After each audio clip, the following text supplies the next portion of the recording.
કૃષ્ણ, આજે આપણે ખજૂર આંબલીની ચટણી બનાવીશું. તો મેં એક વાટકી આંબલી અને એક વાટકી ખજૂર લીધા છે અને તેને 2-3 કલાક ગરમ પાણીમાં પલાળી રાખીને પછી તેને મિક્સરમાં વાટી લેવાનું છે. વાટીને તેનો પલ્પ તૈયાર કરી લેવાનો છે. નોનસ્ટિક કડાઈની અંદર 1 ચમચી તેલ લઈશું. પેણીની અંદર આંબલીને ખજૂરનો પલ્પ નાખી દેવાનો છે અને તેને ઉકળવા દેવાનું છે.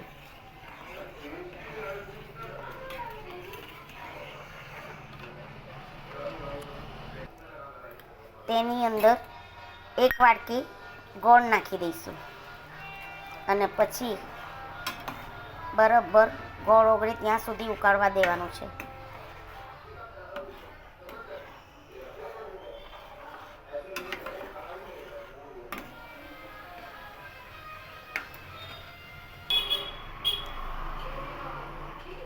તેની અંદર 1 ચમચી લાલ મરચું નાખવાનું છે,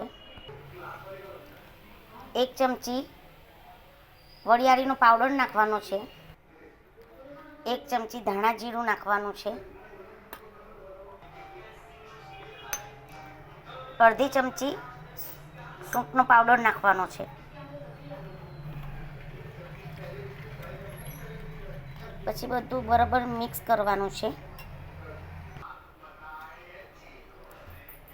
1 ચમચી સંચળ નાખવાનું છે અને પછી બરાબર ઉકળવા દેવાનું છે જ્યાં સુધી ઘટ ન થઈ જાય ત્યાં સુધી.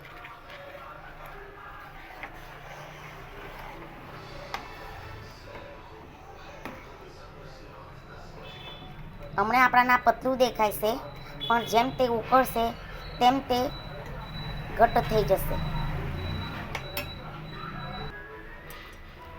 તેમાં 1 ચમચી નિમક નાખવાનું છે અને પછી બધું મિક્સ કરવાનું છે.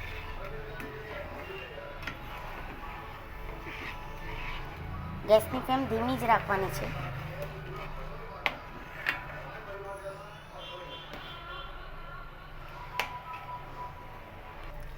તમે જોઈ શકો છો કે હવે ચટણી ઘટ થઈ ગઈ છે,